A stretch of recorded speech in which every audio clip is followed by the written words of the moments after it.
The first rule of Ward 7 was simple. You do not go near Room 0. Not because anyone told you that directly. Not because it was written in any handbook or whispered during orientation. You just knew. The way you know not to stare too long into something dark. The way your body decides before your mind does. Ada had worked the night shift at Morrow General Hospital for 3 years. She had seen things on that ward that most people spend their whole lives hoping never to find them. She had held the hands of people taking their last breath.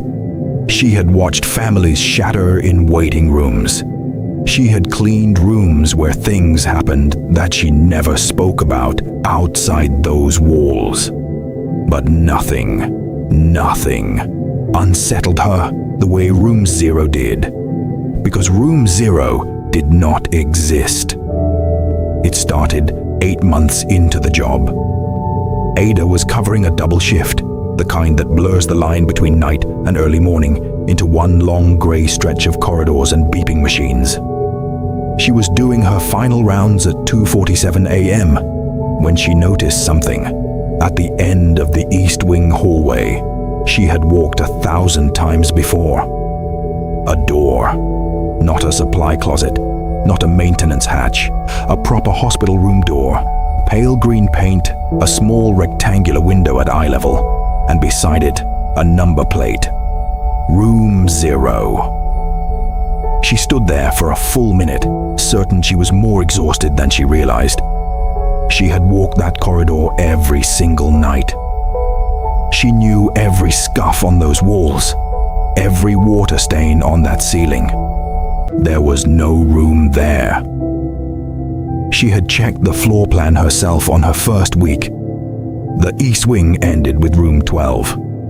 The wall at the end was just a wall. She went back to the nurse's station and pulled out the floor plan again. The East Wing ended with Room 12. No Room 0, no door, nothing. She told herself she needed sleep. She started losing time. Not dramatically. Not the way they show it in films, waking up somewhere with no memory of how you got there. It was quieter than that. More like a feeling at the end of each shift that the hours hadn't added up. That she had done her rounds, checked her patients, filed her notes. And yet the clock showed more time had passed than she could account for. She asked the day shift nurses about it. They looked at her like she was speaking another language. She asked Dr. Osei, the ward consultant who had been at Morrow General for 20 years.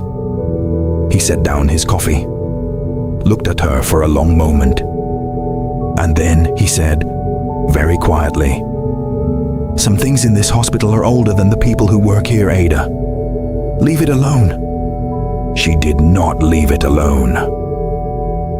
She started watching the door.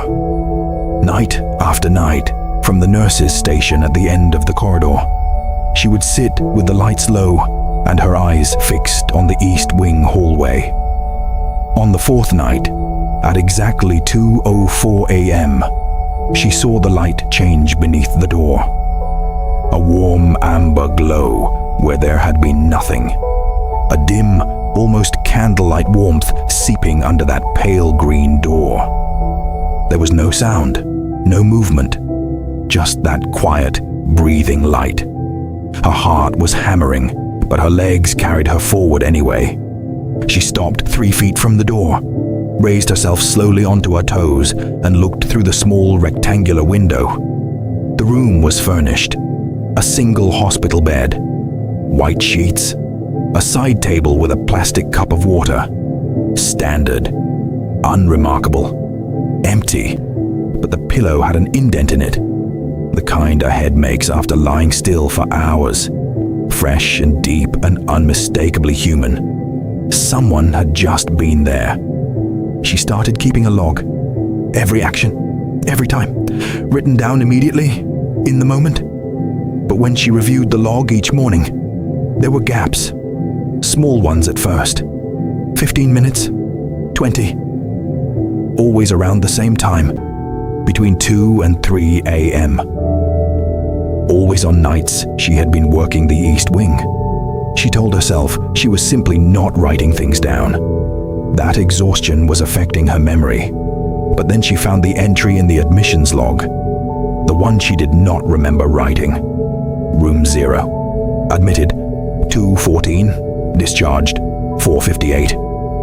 The handwriting was hers. She reviewed the CCTV footage. She sat in the small monitoring room and pulled up the East Wing camera. Timestamp 2:09 a.m. 4 nights ago. She watched herself walk down the corridor. She watched herself stop at the door of room 0. She watched herself take a key from her pocket. A key she did not own, had never seen, could not explain, and opened the door. She watched herself go inside. The door closed. It opened again at 4:56 a.m. She watched herself come back out, adjust her uniform, and walk calmly back to the nurse's station. In the footage, her face was completely blank. Not tired, not frightened, just empty, like something wearing her expression without knowing quite how it worked. She sat in that monitoring room for a very long time. She went to medical records.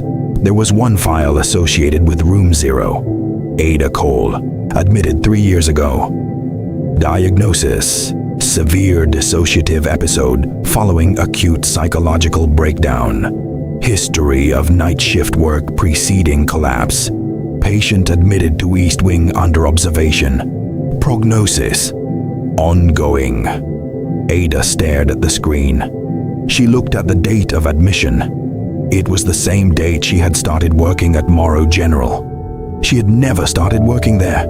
She had never left. Every corridor she had walked for 3 years. Every patient she had held. Every round she had done. Every note she had filed. Every colleague she had spoken to. All of it constructed. All of it a loop her mind had built to keep her somewhere safe and familiar while her body lay in a hospital bed in a room at the end of a hallway. Room 0. Because that was what they gave to the ones who couldn't be numbered. The ones who were there, but not quite present. The ones caught somewhere between the ward and whatever came after it. She had been checking herself in every night for 3 years. And every morning, she forgot. They say she is still there.